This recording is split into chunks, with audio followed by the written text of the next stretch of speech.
The most dangerous moment isn't the gunfire. It's the silence that arrives first and refuses to leave.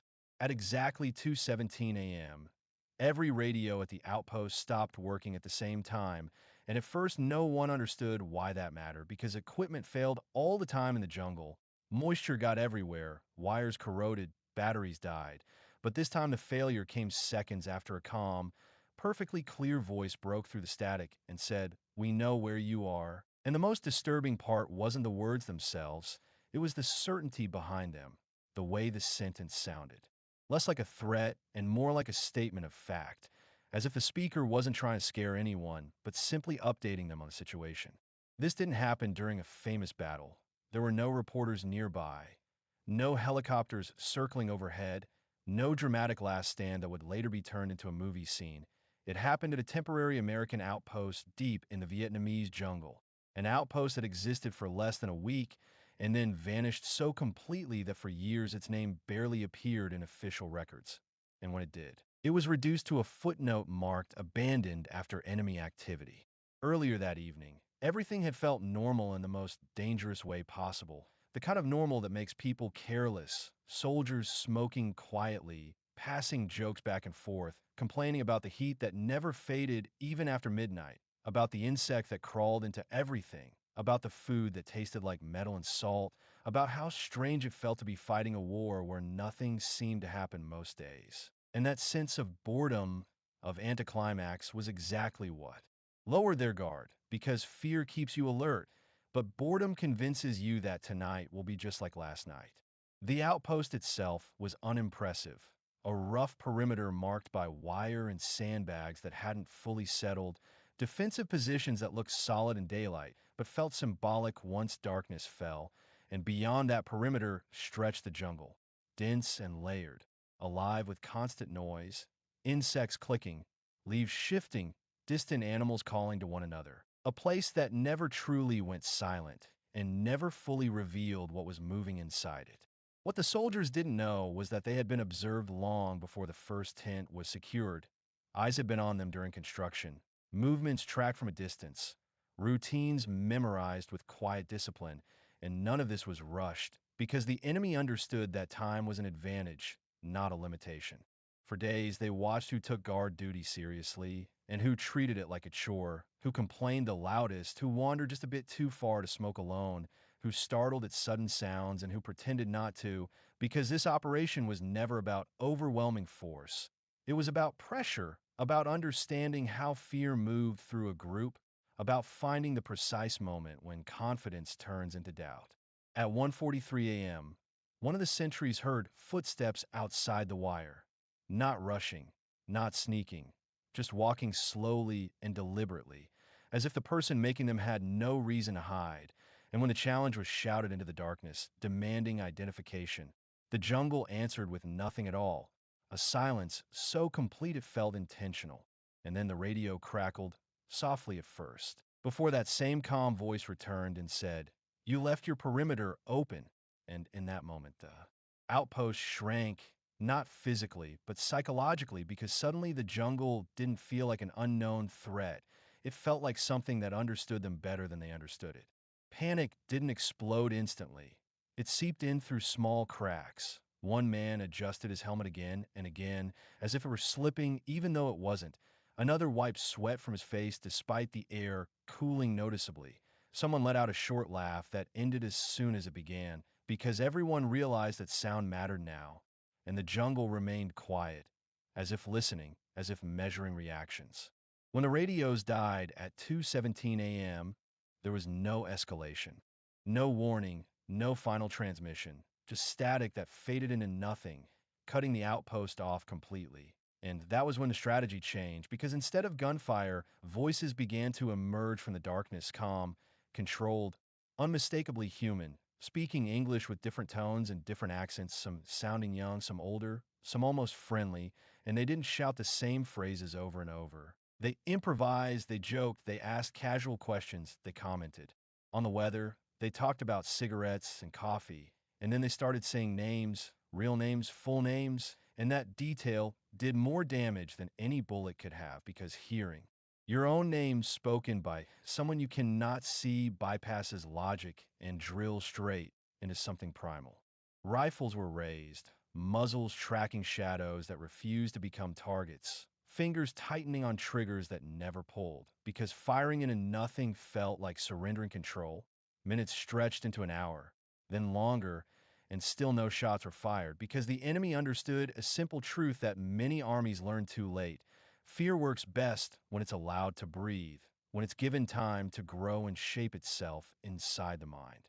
The voices talked about home, about girlfriends waiting back in the States, about parents who worried but didn't know where their sons really were, about small details that felt impossibly specific. And the longer it continued, the harder it became for the men inside the perimeter to remember why they were holding weapons at all, because nothing was happening, and that waiting became unbearable. At 3:09 a.m., one soldier finally broke, exhaustion and anger spilling over at the same time. He stood up and shouted back into the darkness, demanding to see who was out there, demanding the voices stop. And the jungle answered immediately, gunfire erupting from multiple directions at once, sharp, controlled, devastating, the exchange lasting less than 30 seconds because it didn't need to last longer. When the shooting stopped, the silence returned instantly, as if someone had flipped a switch, and by sunrise the outpost was empty. Not destroyed, not burned, just abandoned, gear scattered, sandbags torn open, radios smashed beyond repair, 7 men missing. One survivor found hours later wandering through the trees, disoriented, physically unharmed, but visibly altered in a way medics struggled to describe. He never gave interviews, never told stories, never corrected rumors, but in an official report written days later, when asked to explain how a fortified position could collapse without a prolonged fight, he wrote a single sentence. They didn't defeat us, they convinced us we already were. And that sentence quietly disappeared into an archive because it didn't fit neatly into reports about strategy or firepower.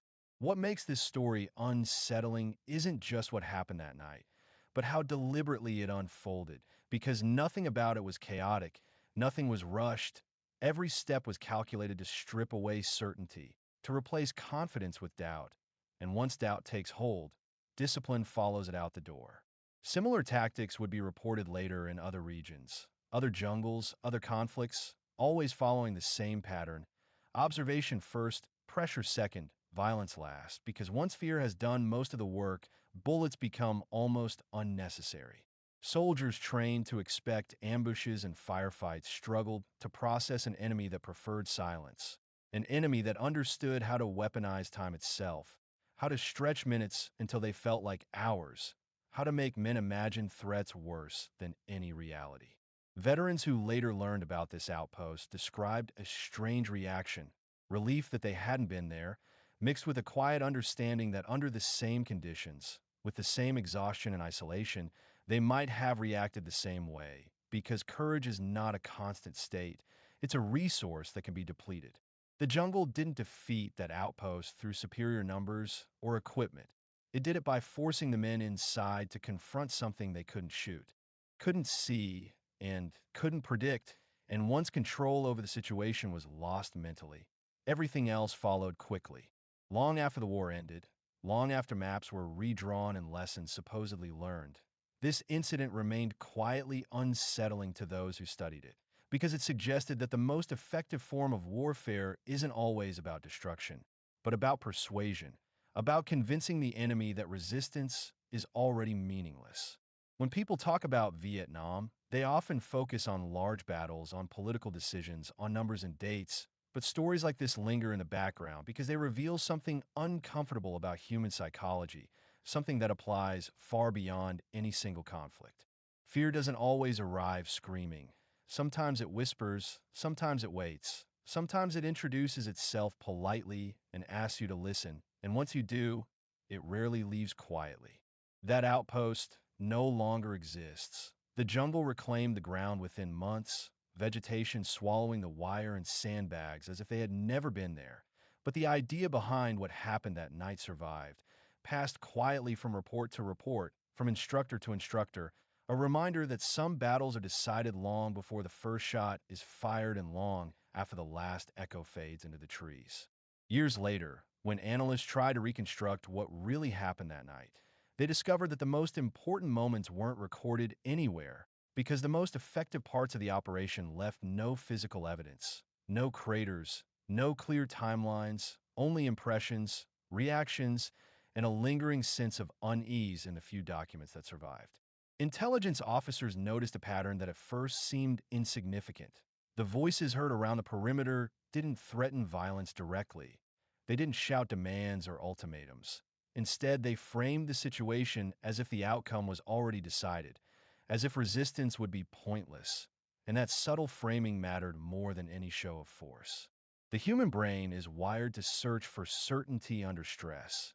And when certainty is removed, it will often accept the first explanation that restores a sense of order, even if that explanation is terrifying. In this case, the voices offered clarity, they suggested control, they implied awareness. And once the soldiers accepted that idea, consciously or not, the battle was already halfway over. What made this tactic especially effective was its simplicity. No advanced equipment was required, no overwhelming numbers, just patience, language skills, and an understanding of how isolation amplifies fear. The jungle itself became part of the operation, its constant noise masking movement, its darkness concealing positions, its scale making the outpost feel insignificant. And over time, the environment stopped feeling neutral and began to feel hostile, as if the land itself had chosen a side. Survivors of similar encounters later described the same sensation. The feeling that the jungle was listening, that it was participating, that it was closer at night than it should have been. And while that sounds irrational, it reflects something very real about how the mind reacts when surrounded by uncertainty. The single survivor from the outpost was examined repeatedly. Doctors tested his hearing, his memory, his reflexes, but nothing they measured explained the change in him. What they noticed instead was what he refused to talk about. He avoided silence, left radios playing even when no one was listening, and reacted strongly to calm voices speaking unexpectedly, especially at night. When pressed gently by a military psychologist, he eventually admitted that the worst part wasn't the gunfire, it was the waiting, the hours where nothing happened except anticipation, because during that time, his mind filled the darkness with possibilities worse than reality. He described the sensation as being slowly surrounded by certainty, not the certainty of death, but the certainty of losing control, of being understood by an unseen opponent who seemed to know him better than he knew himself. That detail rarely appears in summaries of the incident, because it doesn't translate well into tactical language, but it appears repeatedly in personal notes and marginal comments. Hints that those who studied the case understood there was something deeply unsettling about it. Over time, similar stories emerged from other locations, never identical, but always familiar. Radios failing at critical moments, voices heard before shots were fired, long periods of silence used deliberately as pressure, and soldiers reporting afterward that the enemy felt less like a force and more like a presence. These accounts were often dismissed as stress reactions or exaggerations, but when compared side by side, the patterns became difficult to ignore. What connected them wasn't geography or unit type, it was timing, the careful manipulation of anticipation, the deliberate stretching of moments until fear became self-sustaining. Military training focuses heavily on responding to immediate threats, explosions, gunfire, visible danger, but it struggles to prepare people for threats that refuse to reveal themselves, threats that wait, observe, and speak only when it's most effective. In that sense, the outpost wasn't defeated by superior tactics, it was defeated by a mismatch between expectation and reality. The soldiers expected an attack they could respond to. Instead, they were drawn into a psychological standoff they didn't know how to win. As the war dragged on, incidents like this quietly influenced doctrine, not publicly, not dramatically, but in subtle adjustments, longer emphasis on communication discipline, stricter control of information, greater awareness of how language itself could be used as a weapon. Still, no amount of preparation fully solved the problem, because at its core, this tactic exploited something universal: the human need to understand what is happening and the discomfort that arises when understanding is denied. Long after The conflict ended. Historians would argue about numbers, strategies, and outcomes, but stories like this remain difficult to categorize. Because they resisted simple explanations, they existed in the space between combat and psychology, between action and anticipation. The outpost became a kind of cautionary example passed quietly among those who listened carefully, a reminder that not all defeats are loud, not all losses are immediate, and not all enemies announce themselves with gunfire. In the end, what lingered most was the realization that control can be taken without force, that fear can be guided gently rather than imposed violently, and that sometimes the most effective way to win is to convince the other side that the decision has already been made. The jungle that surrounded that outpost did what it has always done. It erased physical traces, covered scars with vegetation, returned disturbed ground to something resembling normal. But the idea behind that night couldn't be buried so easily because it wasn't tied to a place, it was tied to a method, a way of thinking, and once understood, it became impossible to unsee.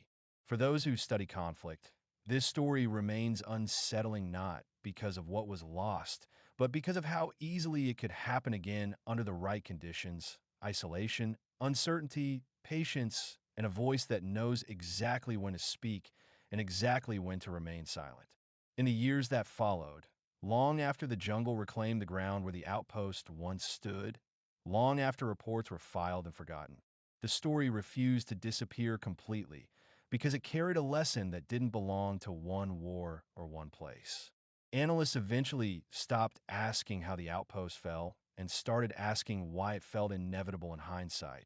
And the answer was uncomfortable because it suggested that under the right conditions, with enough isolation and uncertainty, control doesn't have to be taken, it can be handed over willingly. The soldiers weren't overwhelmed, they weren't outnumbered in a way that made resistance impossible. What they lost first wasn't territory, it was confidence, and once that was gone, everything else followed naturally. The survivor was eventually discharged, sent back to a country that felt unreal to him, where silence didn't mean danger and calm voices didn't carry hidden threats. But even there, the night followed him, because once you've experienced fear that speaks softly instead of screaming, it becomes difficult to trust quiet again. He avoided places where sound traveled strangely, empty streets at night, forests, rooms where radios played static between stations, and when asked years later why he never talked about the war, he reportedly said that talking about it felt like inviting something back into the room. Historians would later note that this reaction wasn't unique, that many veterans struggled more with the anticipation of danger than with danger itself. Because anticipation has no clear shape, no clear end, it stretches, it lingers, it convinces you that something is always about to happen. That outpost became a quiet reference point in military education, rarely mentioned directly, but always present in discussions about morale, communication, and psychological resilience. A reminder that strength isn't just measured by weapons or numbers, but by how long a person can tolerate uncertainty without inventing their own defeat. Over time, the jungle where it all happened returned to something resembling peace, birds nesting where sandbags once sat, roots splitting open the ground that had been packed down by boots, nature doing what it always does, erasing evidence, but not meaning. And that's what makes this story endure. Because it isn't really about a single night or a single group of men, it's about a method, an understanding of human nature that remains relevant wherever fear and waiting intersect. Even today, long after that war ended, similar tactics appear in different forms, in different conflicts, sometimes without guns at all. Because the principle is the same: control the narrative, control the timing, let the other side imagine the worst before you ever act. The most unsettling realization is that nothing supernatural happened that night, nothing unexplainable. Everything followed logic, psychology, patience, which means it could happen again anywhere the conditions are right. When people think of warfare, they imagine noise, chaos, explosions, but sometimes the most decisive moment arrives quietly, introduced by a calm voice, saying something simple, something certain, something that makes you pause and listen. The outpost didn't fall because the jungle was stronger. It fell because the jungle was patient, because it understood that fear doesn't need to be forced, it only needs space. And that is why this story still matters, because it reminds us that the most dangerous battles aren't always fought with weapons. Some are fought in the silence before dawn, when nothing is happening, and the only thing left to confront is your own mind, waiting for something you cannot see, listening for a voice you hope you will never hear again.